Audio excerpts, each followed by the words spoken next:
तो ये electric field की कल हम डेफिनेशन आपको बताए थे। Electric field, what you understand by electric field. Electric field में हमने देखा कि किसी आवेश के चारों ओर का वह स्थान, किसी आवेश के चारों ओर का वह स्थान जहां तक कोई अन्य चार्ज लाने पर, अन्य चार्ज का नाम क्या बताए थे स्पेशली?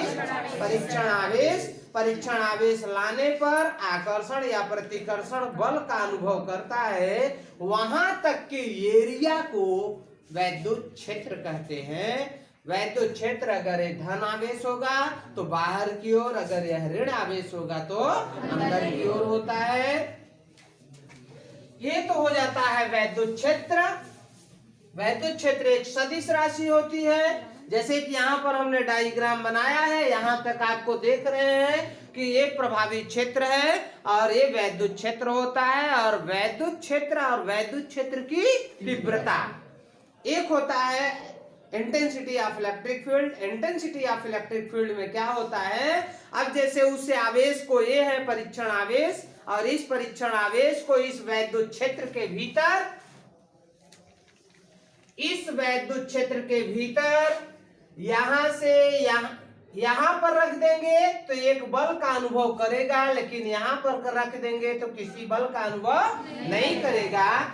और यहां पर रख देंगे तो ये बल ज्यादा लगने लगेगा, यहां पर रख देंगे तो और ज्यादा लगेगा, यहां पर रख देंगे तो और ज्यादा लगेगा, यहां पर रख देंगे तो और ज्यादा बल अनुभव करने लगता है। इस क्रिया को कहते हैं इंटेंसिटी ऑफ इलेक्ट्रिक फील्ड, वैद्युत क्षेत्र की तीव्रता। अर्थात कहने का मतलब हो क्या जाएगा कि कोई परीक्षण आवेश वैद्युत क्षेत्र में रखने पर जितने बल का अनुभव करता है, उस बल तथा परीक्षण आवेश के परिमाण के निष्पत्ति को उस बिंदु का वैद्युत क्षेत्र की तीव्रता कैपिटल ई कहते हैं। और ई बराबर होता है F/Q0।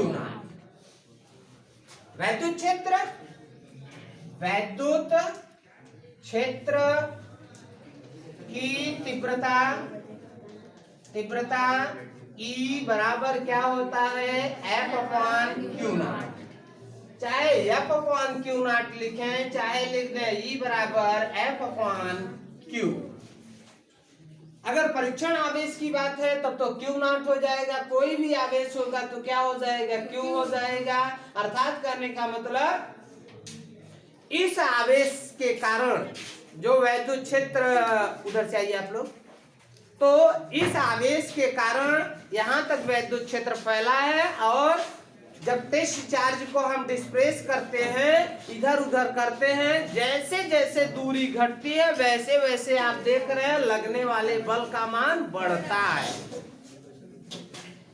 जैसे जैसे दूर करेंगे बल का मान घटेगा, जैसे जैसे पास करेंगे लगने वाले आकर्षण या प्रतिकर्षण बल का मान बढ़ता है, ठीक ना। अर्थात वैद्युत क्षेत्र में किसी बिंदु पर रखे किसी आवेश पर लगने वाला बल तथा उस परीक्षण आवेश के निष्पत्ति को, के अनुपात को उस बिंदु पर वैद्युत क्षेत्र की तीव्रता कहते हैं। इसे ई से प्रदर्शित करते हैं। ई बराबर F/Q0, या इसको वैद्युत क्षेत्र की तीव्रता भी एक सदिश राशि होती है, बल भी एक सदिश राशि होता है, Q एक अदिश राशि है। इसको हम ऐसे भी लिख सकते हैं वेक्टर E बराबर वेक्टर F/Q0, ठीक ना। अब बेटा यहां से एक सरल सी बात है, जब हमने, चाहे वेक्टर रूप में रखिए चाहे ऐसे ही रखिए, अब यहाँ पर हो जाता है E बराबर F/Q0, मात्रक क्या हो जाएगा, दिख रहा है, बल का मात्रक बटे आवेश का मात्रक, अर्थात न्यूटन। Very good. और मात्रक किसी भी स्थिति में बदलेगा नहीं, कूलाम के अनुसार। यहीं पर कूलाम का नियम लगा दें, कूलाम के अनुसार क्या होता है बेटा, आपने कल देखा था F बराबर 1/4πε0 Q0। देखिए यहाँ पर ये आवेश कौन रखा है, Q, और यहाँ पर क्या है, Q। Q0 Q1 Q2 बटे यही वैल्यू यहाँ पर रख दे तो ये हो जाएगा E बराबर 1/4 pi epsilon not 1/4 pi epsilon not Q0 बटे R स्क्वायर इंटू Q0। एक Q0 से Q0 मर गया, बचा क्या? E बराबर 1/4 pi epsilon 0 into Q by R square. ये नया फार्मूला आ गया, मात्रक वही, न्यूटन प्रति कूलम। मात्रक वही, न्यूटन प्रति कूलम। ये किस रूप में आ गया? बल के फॉर्म में आ गया, दूरी के फॉर्म में आ गया, आवेश के पदों में आ गया। ये बल के फॉर्म में आया तो ये आवेश और दूरी के फॉर्म में आया। रे अर्थात परीक्षण आवेश का जो परिमाण होता है वैद्युत क्षेत्र की तीव्रता पर प्रभाव नहीं डालता। इस फार्मूले में आप देख रहे हैं Q0 कहीं है? नहीं है। जब नहीं है तो इसका मतलब ये है कि जो परीक्षण आवेश की क्वांटिटी होती है, परिमाण होता है, वह वैद्युत क्षेत्र की तीव्रता पर प्रभाव नहीं डालता। हाँ, प्रभाव कौन डालता है? यह है आवेश, जिसके कारण यह इलेक्ट्रिक फील्ड फैली है। और दूसरा कौन प्रभाव डालता है? इस आवेश और परीक्षण आवेश के बीच की दूरी ये प्रभाव डालती है, लेकिन स्वतः परीक्षण आवेश वैद्युत क्षेत्र की तीव्रता पर कोई प्रभाव नहीं डालता। वेरी गुड, सही है। वैद्युत क्षेत्र की तीव्रता एक सदिश राशि, वैद्युत क्षेत्र एक सदिश राशि, मात्रक ये हो गया, ठीक ना? एक और दिमाग में क्या बात आई थी, देखो निकल गई। अब मात्रक और विमान निकालने की जरूरत तो नहीं है, आप निकाल लेंगे बेटा? निकल जाएगी। न्यूटन पहले एएसआई पद्धति में मात्रक हो गया, फिर एमकेएस में ले जाइए, फिर चाहे तो सीजीएस में ले जाए, फिर बीमा निकल जाएगी। सही है, बीमा निकाल सकते हैं। जैसे न्यूटन की MLT-2 और कूलाम का होता है AT।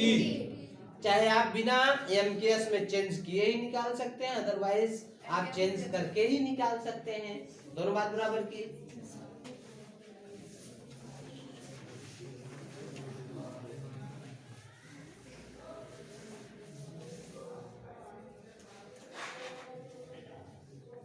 वैद्युत क्षेत्र की तीव्रता, अभी कुछ भूल गए हैं, अभी आ जाएगा तो बता देते हैं। तो वैद्युत क्षेत्र की, इसी को कहते हैं हम इलेक्ट्रिक फील्ड। अब वैद्युत क्षेत्र की तीव्रता और वैद्युत क्षेत्र दोनों को हम एक ही चीज जानते हैं, जबकि वैद्युत क्षेत्र यहां तक फैला हुआ है, इस एरिया को कहते हैं वैद्युत क्षेत्र।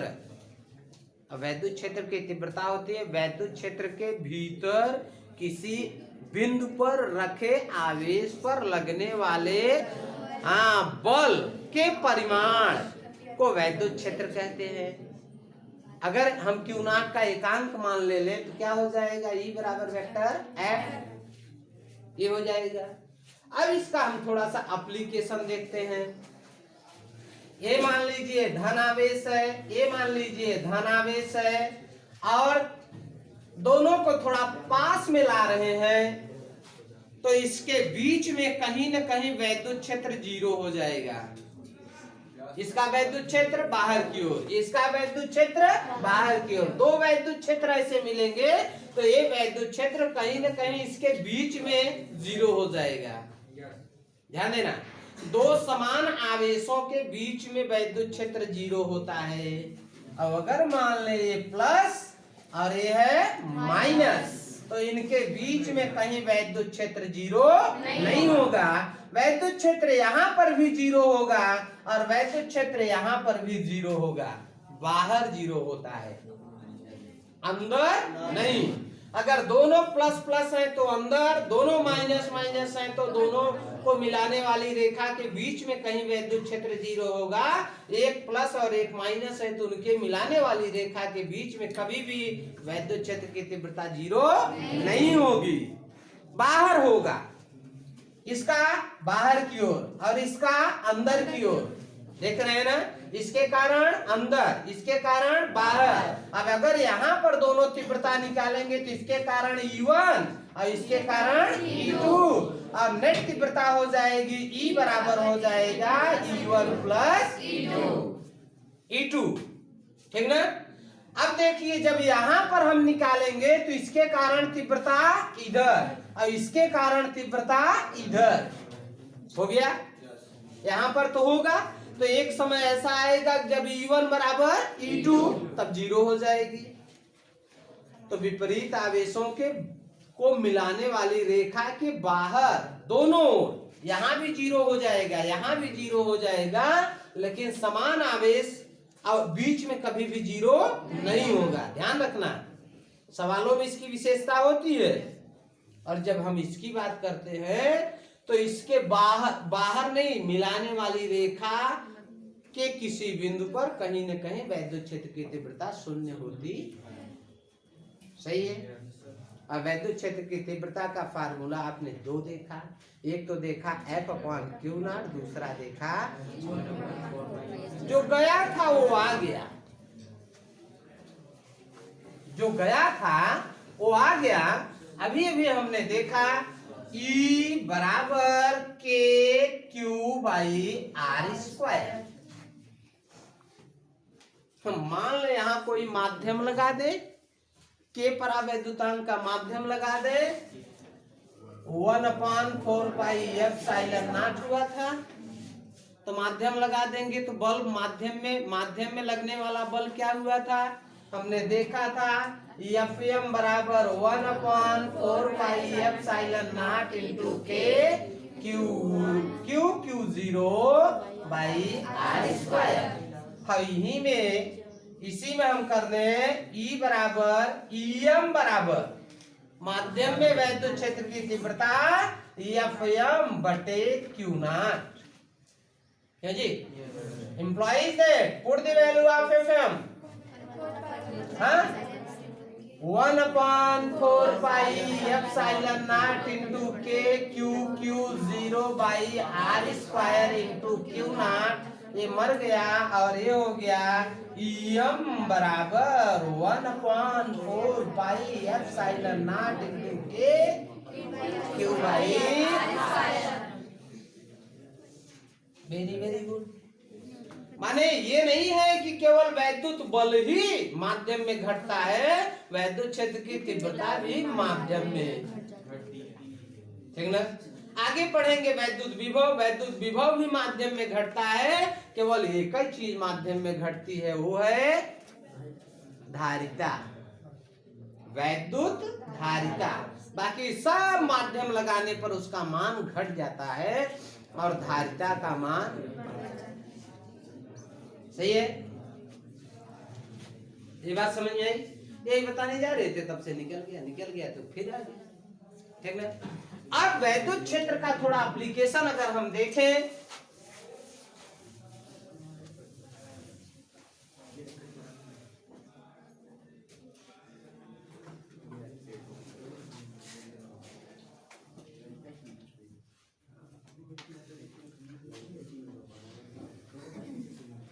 ये वृत्ताकार वलय है, एक वलय है, ठीक ना। जैसे साइकिल का रिंग होता है, ऐसे वलय है, उस पर आवेश दे देंगे तो आवेश टन टन टन टन टन टन सब जगह समान रूप से क्या हो जाएगा, वितरित।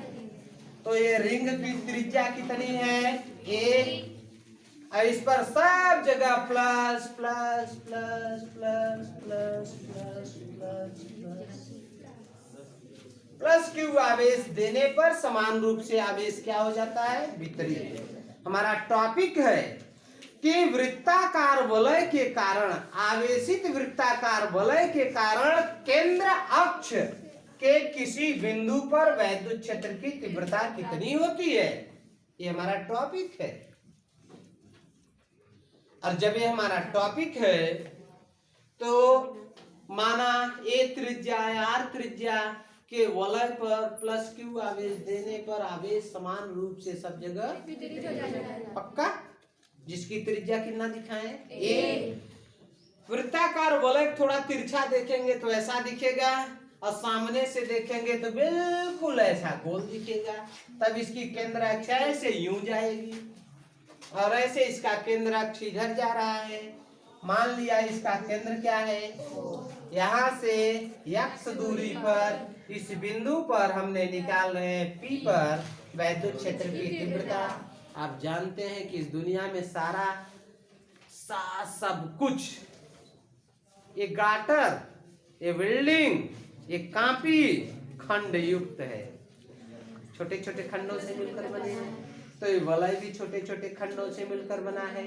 एक छोटा सा वलय का खंड ये है जिस पर चार्ज dq भी ले सकते हैं, नहीं q सब जगह समान रूप से है। इस छोटे से खंड के कारण वैद्युत क्षेत्र की तीव्रता इस दिशा में होगी, ठीक ना।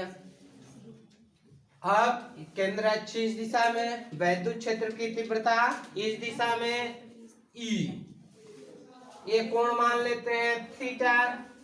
और जब कोई भी क्रिया किसी कोण पर होने लगती है तो इट इज डिवाइड, वियोजित हो जाती है। क्या क्या नाम है, क्षैतिज और ऊर्ध्वाधर, ठीक ना। तो यह भी वैद्युत क्षेत्र की तीव्रता दो घटकों में वियोजित हो जाएगी। एक हो जाएगा ये क्षैतिज घटक और ये हो जाएगा ऊर्ध्वाधर। तो ये ऊर्ध्वाधर घटक है तो हम यहीं से कर दें, ये ऊर्ध्वाधर घटक, जो मान इसका आएगा वही मान इसका। फिर छोटा सा वलय, तो छोटा वलय, तो इसके कारण तीव्रता इधर ई, तो ई ये भी क्या होगा, विभाजित हो जाएगा, ठीक ना। इसमें ये वर्टिकल और ये हॉरिजॉन्टल, इसमें ये वर्टिकल और ये हॉरिजॉन्टल। और जब ये वर्टिकल ये हॉरिजॉन्टल, तो ये कर्ण है किसी त्रिभुज में, इस समकोण त्रिभुज में ये कर्ण है, ये आधार है, और ये यहाँ से भी वही काम कर सकते हैं, ठीक ना। ये लंब है, ये आधार है, ठीक ना। और लंब में cos थीटा आता है, यस, लंब में हमेशा sin थीटा, और आधार में डिकम्पोजिशन आप जानते हैं, कर्ण को तोड़ेंगे, ई साइन थीटा और ई cos थीटा, ये हमारा हो जाएगा ई साइन थीटा, ई साइन थीटा, और ये हो जाएगा ई cos थीटा। इसी प्रकार से वर्टिकल कंपोनेंट, जैसे मान ले ये उंगली है, इधर इधर इधर इधर इधर चारों तरफ निकलेगा, जितना इधर उतना इधर, जितना इधर उतना इधर, तो ये क्या होगा, बराबर किंतु विपरीत। और ये दोनों तीव्रताएं बराबर किंतु विपरीत होने के कारण स्वतः क्या हो जाती हैं, अपने आप के कारण निरस्त हो जाती हैं, बचती है केवल एक, ठीक ना। यहाँ से मान लेते हैं इसकी दूरी कितना है, r, ठीक ना। तब ये हो जाएगा बिंदु P पर वैद्युत क्षेत्र की तीव्रता EP बराबर E cos थीटा, क्यों जी, E, यही बस बचा है, बाकी ये सब तो गए। और जब ये गए तो नेट तीव्रता हम क्या निकाल रहे हैं, E cos थीटा। और जब E cos थीटा बराबर, हमने देखा, क्या देखे, 1/4 पाई एप्सिलॉन नॉट, हाँ, क्यूब बाई, यहाँ से इसकी दूरी, सॉरी ये दूरी एक्स स्क्वायर ना, cos थीटा, सही है, cos थीटा। जब cos थीटा निकालेंगे तो इस त्रिभुज से ले ले, इस त्रिभुज से cos थीटा का मान निकाल दें। अगर ये कोण थीटा तो ये भी कोण क्या होगा, थीटा। और यहाँ से cos थीटा बराबर क्या होता है, आधार बटा, आधार क्या है, और कोण क्या है, r। तो यहाँ लिख देंगे, यहाँ ये दे दें, AOP में, त्रिभुज AOP P में cos थीटा बराबर r बाई एक्स, सही है, हाँ X by R, X by R, आधार बटा कौन, ठीक ना। यही मान यहाँ पर रख दें, ठीक ना। एक चीज गड़बड़ कर दी है क्या जी, यहाँ से इसकी दूरी होगी ना आवेश से, यहाँ से नहीं होगा, ये एक्स नहीं होगा, ये होगा आर, ठीक ना। बाकी सब ठीक है, आवेश इसकी दूरी होती है ना कि उसके केंद्र से होती है। और इसी त्रिभुज में हम r बराबर लिख सकते हैं अंडर रूट ए स्क्वायर प्लस एक्स स्क्वायर। इस त्रिभुज में ये आधार है, ये लंब है, ये कर्ण है, और पाइथागोरस थ्योरम आप जानते हैं। यहां से लिख देंगे, ये दोनों मान इसमें रख दें तो यहाँ हो जाएगा ईपी, पी पर वैद्युत क्षेत्र की तीव्रता ईपी बराबर 1/4 pi epsilon nought into Q बटे A square plus X square power 1/2 लिख सकते हैं। और इनटू, और नहीं ऐसे रहने दो अभी, आर स्क्वायर ना, आर स्क्वायर और इनटू हो जाएगा एक्स बाई आर। अभी आर क्यूब हो गया और ये हो जाएगा ई पी बराबर, इसको हम के रख दें, K into Q by Q into X by R cube. अब आर क्यूब की जगह, आर की जगह इतना रख दे तो ये हो जाएगा ई पी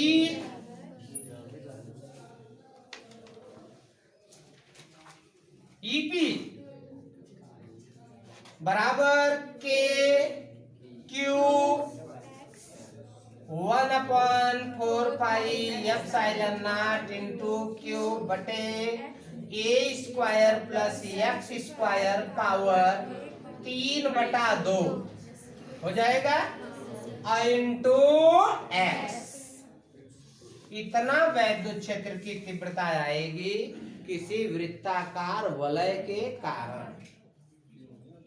अब देखिए, इसका मान घटाते जाओ, एक समय आएगा 0 हो जाएगा, और जब x बराबर 0 हो जाएगा तो यही x बराबर 0 रख दे, यहाँ भी रख दे, तो ये पूरा का पूरा क्या हो जाएगा 0।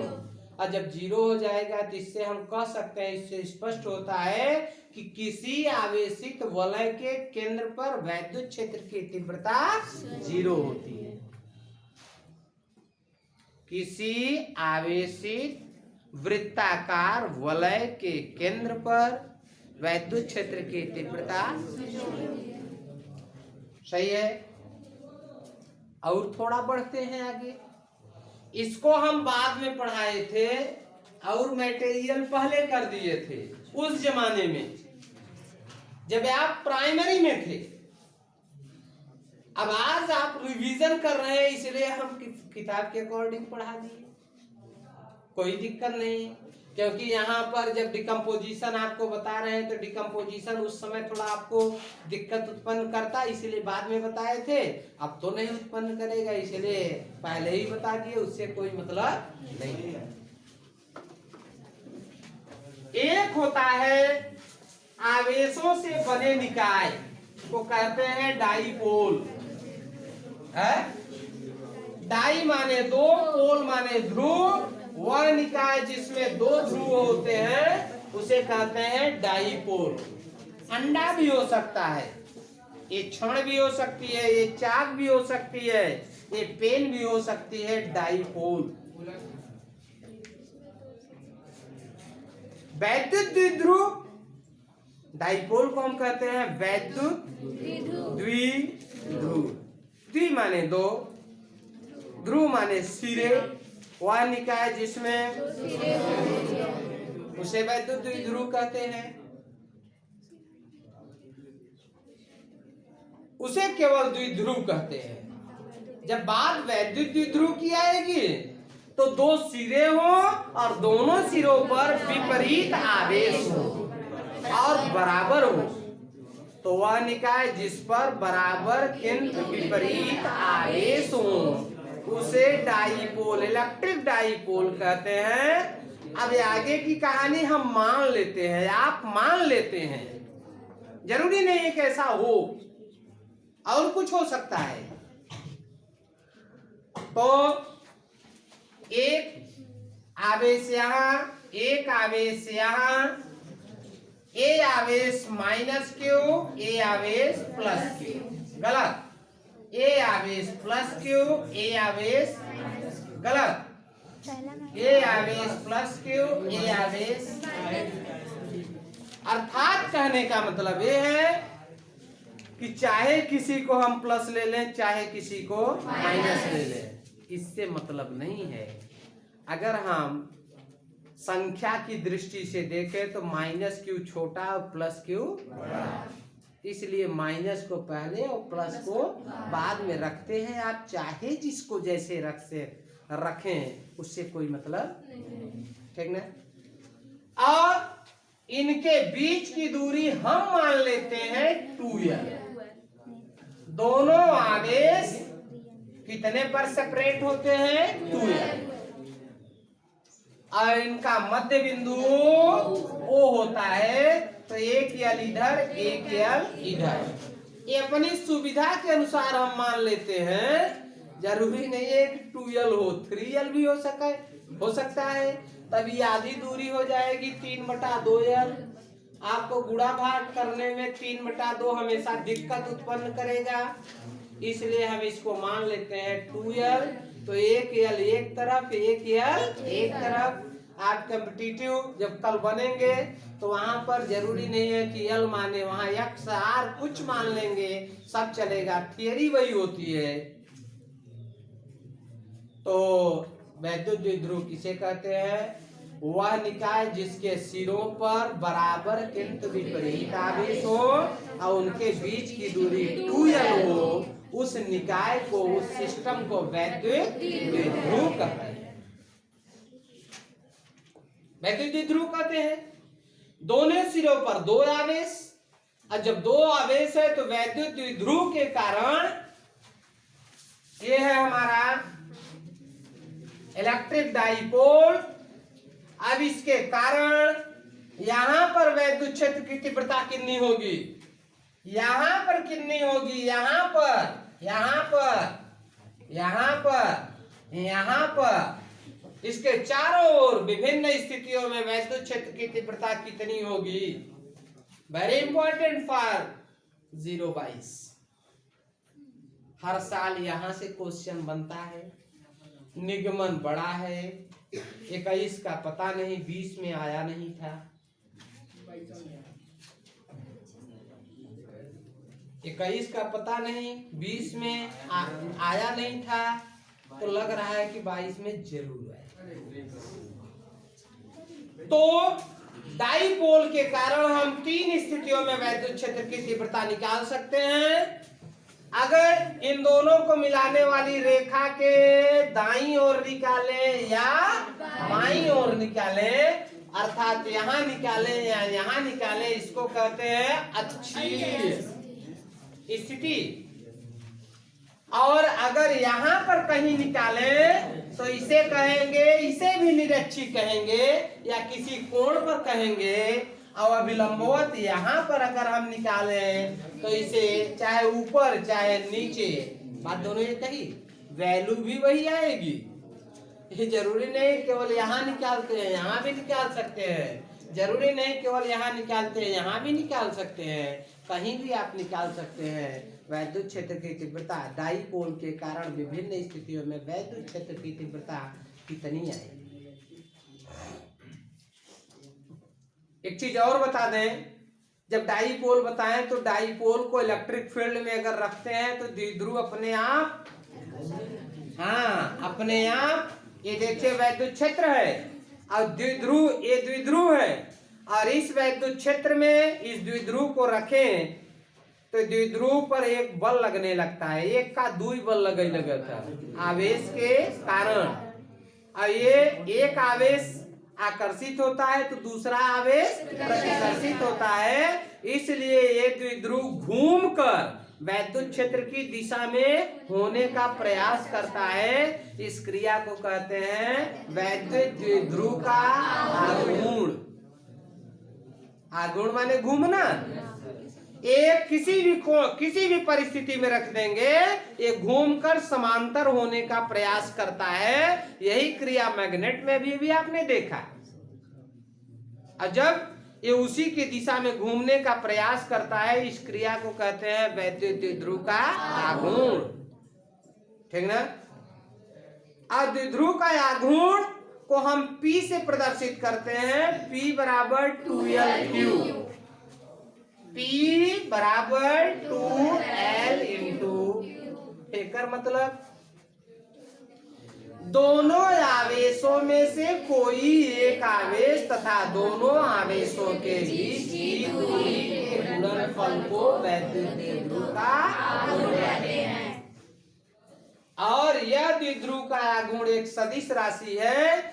ये एक ही दिशा में घूमने का प्रयत्न करे, चाहे बाईं ओर घूमेगा तो बाएं ओर घूमने की प्रवृत्ति होगी, दाईं ओर घूमेगा तो दाईं ओर घूमने की प्रवृत्ति होगी। इसलिए यह एक सदिश राशि है। इसलिए इसको हम कहते हैं वेक्टर P बराबर 2L/Q। 2L माने लंबाई, Q माने आवेश। ये दोनों अदिश राशियां हैं, लेकिन ये स्वतः क्या है? सदिश राशि। अब मात्रक तो बेटा दिख रहा है, कूलाम इंटू मीटर या मीटर इंटू कूलाम।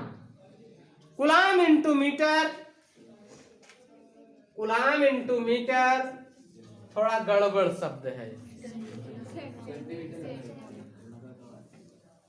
हाँ, कभी कभी हम इसको सेंटीमीटर पढ़ लेते हैं। आप नहीं पढ़ोगे, आप जिसको अपना रिकॉर्ड दे दोगे वो कहेगा सेंटीमीटर। इसलिए के उलट the M into C, metre into coulomb. आपके लिए दोनों सही है, तो हम तो कूलाम इंटू मीटर ही बताएंगे। बस रे, ये द्विध्रुव का आघूर्ण होता है। अब इसको हम क्या करने जा रहे हैं? अब इस डाइपोल के कारण वैद्युत क्षेत्र की तीव्रता विभिन्न स्थितियों में निकालेंगे। पहली स्थिति का नाम है अक्षीय स्थिति। अक्षीय स्थिति में वैद्युत क्षेत्र की तीव्रता निकालेंगे। अक्षीय स्थिति में वैद्युत क्षेत्र की तीव्रता, ये है हमारा डाइपोल, ये है हमारा डाइपोल, ये है -Q और ये है +Q।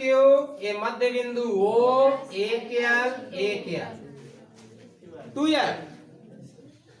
मध्य बिंदु से R दूरी पर, हाँ बिंदु P पर, R दूरी पर,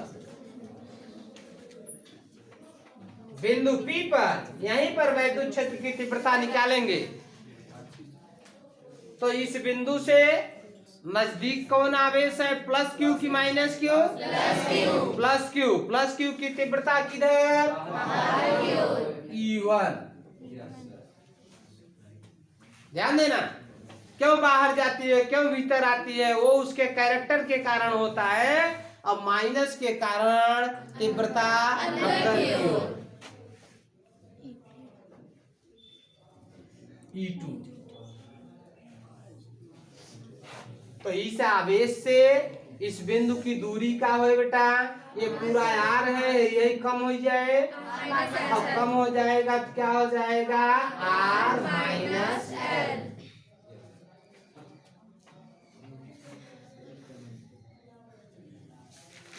सही है।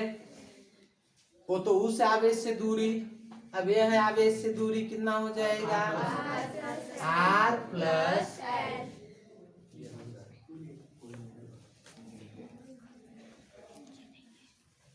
और आपने देखा कि किसी आवेश के कारण किसी बिंदु पर वैद्युत क्षेत्र की तीव्रता कितनी होती है? E बराबर K के पदों में ले या 1/4 पाई के पदों में ले।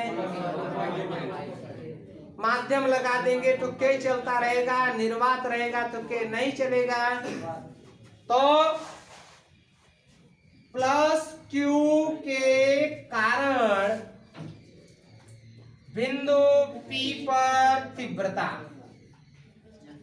तीव्रता या वैद्युत क्षेत्र की तीव्रता क्या हो जाएगा? E1 बराबर 1/4 epsilon not into Q by R minus L का इधर होगा बेटा क्यू। सही है। माइनस क्यू के कारण बिंदु P पर तीव्रता E2 बराबर 1/4 एप्सिलॉन नॉट इंटू क्यू अपन आर प्लस एल का ये नंबर 2 किधर? अंदर की ओर। हमारे नोट्स में भी ऐसे ही लिखा है। सही है। एक तीव्रता दाईं ओर एक बाईं ओर, तो नेट तो कुछ कम होगा। दोनों में से देख लो कौन ज्यादा है? ये ज्यादा है। ये ज्यादा है। कैसे जाने? क्योंकि जिस भिन्न में हर छोटा होता है उसका मान ज्यादा होता है, या जिस भिन्न का हर बड़ा होता है उसका मान छोटा होता है। तो इसका हर ज्यादा है, इसका मतलब इसका मान कम है। आप चिन्हों का भी यूज कर सकते हैं, प्लस माइनस। अब P पर नेट तीव्रता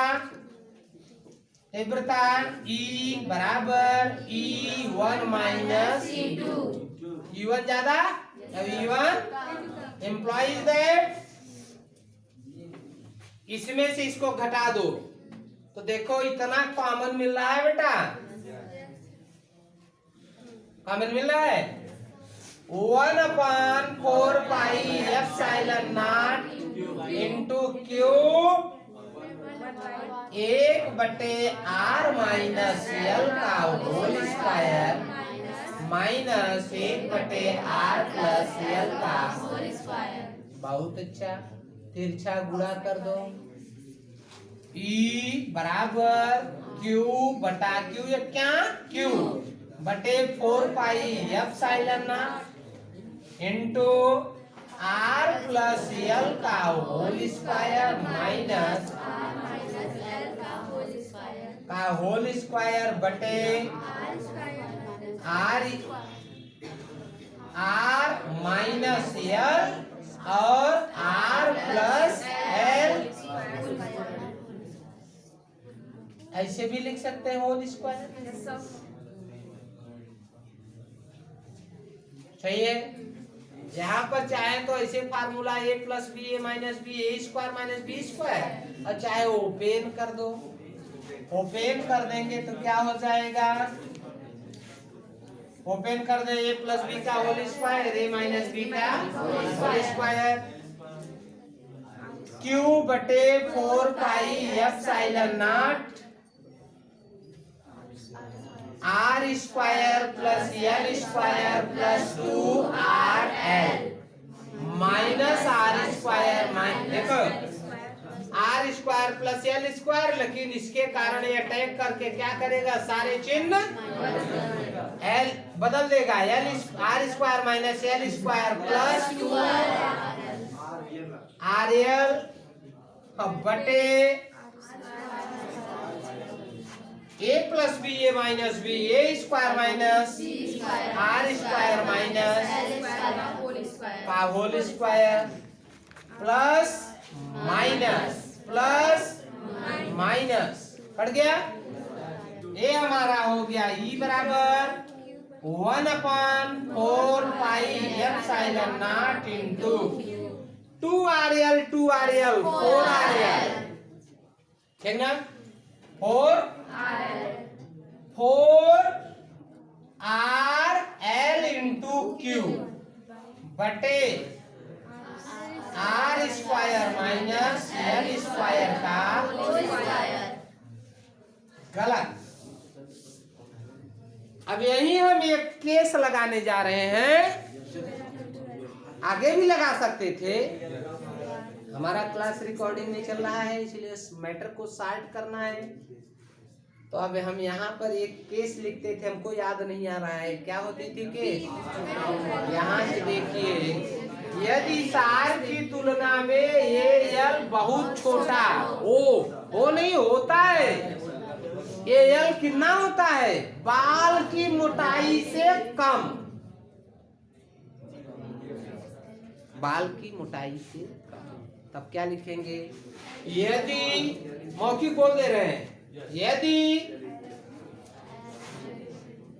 यदि आर एल इज, ऐसे लिख दें, L is very very less than R हो, तब ये बहुत छोटा, आर की तुलना में यह बहुत छोटा हो, तब एल स्क्वायर, हम इसको कुछ और बताते थे ना, नगण्य, L square will be zero.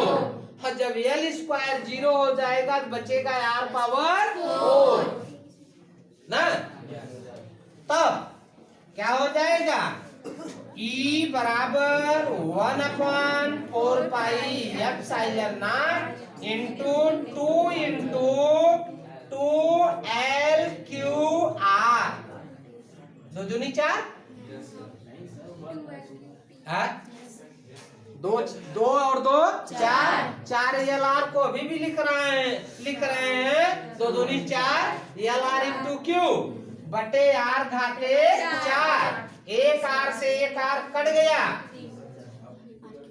अब यहीं पर एक केस और लगा देते हैं, यहाँ 2L क्यू लिए, चूंकि 2L क्यू बराबर P ना, तब यहाँ क्या रख देंगे, E बराबर 1/4 पाई एप्सिलॉन नॉट इंटू 2 बचा है 2, ये तो हो गया P, आर गायब, नीचे आर घाते 3, तो 2P ना, 2P बाई आर क्यूब। और इसी को हम अपने नोट्स में लिखे हैं, ई पैरेलल, पैरेलल माने उसी की अक्ष में, ई पैरेलल बराबर ई पैरेलल बराबर 1/k into 2P by R cube, सही है। अब अगर इनके बीच ये सारे आवेश किसी माध्यम में हो तो यहीं पर हो जाता है ई पैरेलल बराबर 1/4 पाई एप्सिलॉन नॉट इंटू के 2P बाई आर क्यूब, ठीक है। तो ये हमारा हो जाता है अक्षीय स्थिति में किसी बिंदु पर वैद्युत क्षेत्र की तीव्रता। इसके कारण अभी दाईं ओर निकाले, बाईं ओर निकालेंगे फिर भी उतना नहीं आएगा, ठीक। अब कहो तो निरक्षी की तरफ बढ़ते हैं।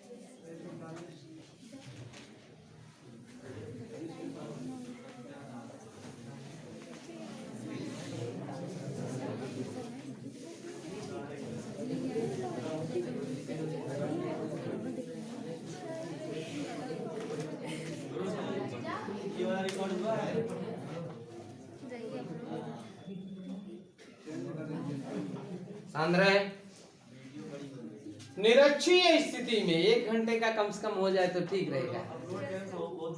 आप चिंता न करें, हमारे भौतिक विज्ञान के हम मास्टर हैं कि आप, मैंने माना कि आप लोगों को मोबाइल की जानकारी ज्यादा है।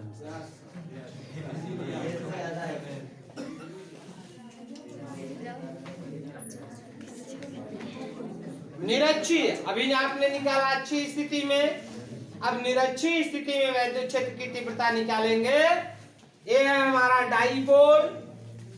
तो पिछले में एक चीज भूल गए, कुछ फाउंडेशन बैकग्राउंड होता है थियरी का, वो भूल गए थे। अब इसमें मैं बोल दे रहा हूं, समझ ले। निरक्षीय स्थिति में यहाँ पर बिंदु P ले लेते हैं। वो अच्छी स्थिति में R दूरी पर था और ये निरक्षीय स्थिति में R दूरी पर। A B L L minus Q plus Q और यहाँ पर बिंदु है P, ये मध्य बिंदु O। हम बोलते क्या है, आप लिखोगे क्या? अब देखिए इस प्लस के कारण वैद्युत क्षेत्र की तीव्रता किधर होगी? बाहर की ओर। और ये माइनस के कारण वैद्युत क्षेत्र की तीव्रता किधर होगी? अंदर की। एक ठो हो जाता है E1 और एक ठो हो जाता है E2, जो क्षैतिज के साथ थीटा कोण पर है। तो बैकग्राउंड में क्या मानेंगे? माना द्विध्रुव ए बी, इसके नाम दे दिए। माना द्विध्रुव ए बी के सिरों का आवेश माइनस Q प्लस Q, दोनों आवेश के बीच की दूरी 2L। द्विध्रुव का मध्य बिंदु O है। द्विध्रुव के मध्य बिंदु O से R दूरी पर कौन स्थिति में? अच्छी में निकालना तो अच्छी स्थिति में, निरक्षी में निकालना तो निरक्षी स्थिति में बिंदु P पर वैद्युत क्षेत्र की तीव्रता ज्ञात करनी है। अब ये R दूरी पर हो गया तो ये हो जाएगा बेटा √R² प्लस, यह वही हो जाएगा R² प्लस L²। इस त्रिभुज में पाइथागोरस, इस त्रिभुज में पाइथागोरस, ठीक ना? अब ये प्लस के कारण यहां से मिलाने वाली रेखा के सीध में बाहर की ओर, और माइनस के कारण यहां से मिलाने वाली रेखा के सीध में अंदर की ओर। फिर ये किसी न किसी कोण पर अपने हरकत किए, इसलिए तुरंत ये डिकम्पोज हो जाएंगे। यहां से एक लंब डाल दो, और जब लंब डाल देंगे, एक छोटा सा डायग्राम यहां पर ले रहे हैं। सर, हाँ हम लोग जाएं? जाओ, कैसे निकलो?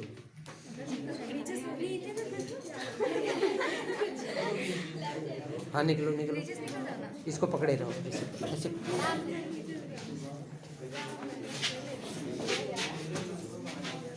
कितने लोग जा रहे हैं? जाओ।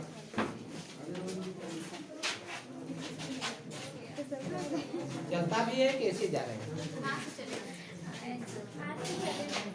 आज से चलेगा। चलो ठीक। अब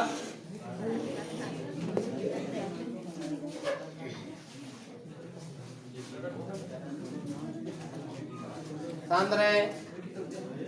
ये तीव्रता ये क्षैतिज है, ये तीव्रता इधर है E1। यहां से मान लेते हैं ये कोण है थीटा, और यहां से लंब डाल दो, यहां से लंब डाल दें। और जब लंब डाल देंगे तो ये दो घटकों में वियोजित हो जाएगी, एक ऊर्ध्व घटक और एक ये हो जाएगा क्षैतिज घटक, और ये हो जाएगा ऊर्ध्व घटक। ऊर्ध्व घटक में हो जाएगा, ये लंब है, लंब में sine theta, E1 sine theta, और ये हो जाएगा E1 कॉस थीटा। ऐसे ही नीचे वाली तीव्रता है, यहां पर आप लंब डाल दें तो ये हमारा हो जाएगा E2 साइन थीटा, और ये हो जाएगा E2 कॉस थीटा, और ये हो जाएगा E2। अब जितनी तीव्रता E1 E2 बराबर है, क्योंकि आवेश बराबर है और दूरी बराबर, ये दूरी और ये आवेश, ये दूरी और ये आवेश बराबर है। जब बराबर होंगे तो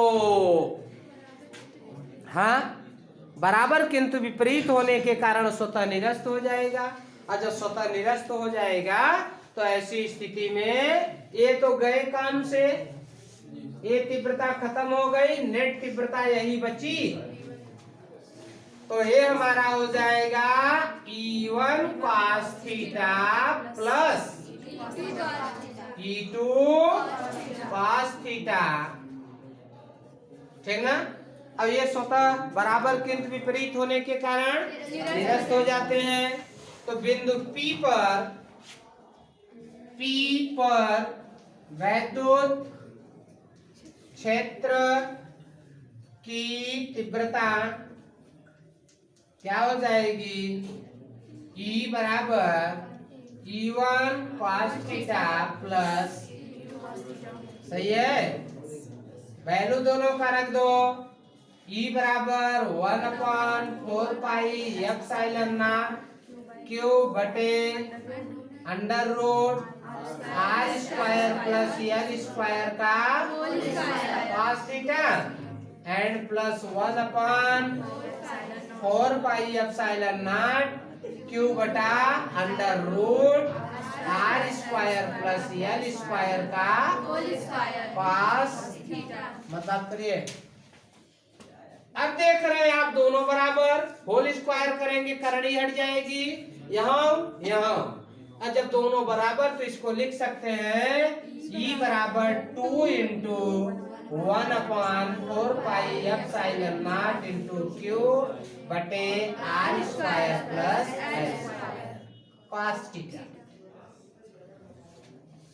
सही है। इस त्रिभुज में चले आओ, ओ ए पी या ओ बी में, त्रिभुज ओ बी पी में cos थीटा बराबर क्या हो जाएगा? कर्ण बटे आधार, नहीं आधार बटे कर्ण बराबर आधार क्या है? L, कर्ण क्या है? Under root R square plus L square. ऊपर रख दो तो E बराबर क्या हो जाएगा? 2 into 1/4 pi epsilon not Q बटे R square plus L square into L बटे R square plus L square power 1/2L3 हो जाएगा। ठीक ना। अब इसको यहां से 2 हटाकर यहां कर दे, सही है, 2L3 बन गया। अब यहां लिखेंगे यदि, नहीं यदि, इसको ऐसे लिख दे 1/4 pi epsilon not into 2L3 बटे R square plus L square power 1/2 बराबर 3/2। इसको एलिमिनेट करना चाह रहे हैं, फिर वही थियरी, यदि L is very very less then R तब L स्क्वायर विल बी 0 तथा P बराबर 2L3 या 2L3 बराबर P। अब सब्स्टिट्यूट कर देंगे तो E बराबर 1/4 pi epsilon not into P बटे R3 R square into power 3/2 cut गया। अब ये हमारा आ गया क्या? E परपेंडिकुलर बराबर 1/4 epsilon not into P by R3। सही है। थोड़ा और आगे चल रहा है,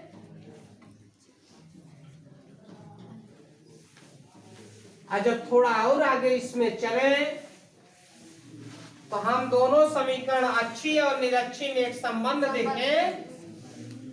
ये केवल मैं क्वेश्चन लिखवाता हूं। एक प्रश्न है, अच्छी स्थिति में तीव्रता तथा निरक्षी स्थिति में वैद्युत क्षेत्र की तीव्रता के मध्य संबंध स्थापित कीजिए। माने relation between E parallel and E perpendicular। ये अच्छी है और ये क्या है, निरक्षीय है। हम जानते हैं चूंकि E पैरेलल बराबर 1/4 पाई इंटू 2p/r³ तथा E perpendicular is equal to 1/ε0 into p/r³। इसको थोड़ा और आगे बढ़ा दो, 1/4 पाई ε0 इंटू p/r³। इसको 1 कर दो और इसको, सही है, यही 2 को उठा लाए यहाँ, तो यहाँ लिखेंगे समीकरण 1 व 2 से क्या हो जाएगा, यही मान यहाँ रख दें तो ये हो जाएगा E parallel is equal to 2E perpendicular. माने अक्षीय स्थिति में वैद्युत क्षेत्र की तीव्रता निरक्षीय स्थिति की तीव्रता की दुगनी होती है, ठीक ना। तो यहाँ से ये चीज बन जाता है, और जब ये चीज बन जाता है तो अक्षीय स्थिति निरक्षीय स्थिति में वैद्युत क्षेत्र की तीव्रता, और चांस जहाँ तक है 2022 में आने का, यही निरक्षीय का चलेगा इस साल, निरक्षीय का, अक्षीय का नहीं। निरक्षीय का निगमन भी छोटा है, लेकिन का छोटा फिगर तो बड़ा कर देता है, तो दोनों में से एक आने का चांस, निरक्षीय का चांस ज्यादा बनता है, ठीक।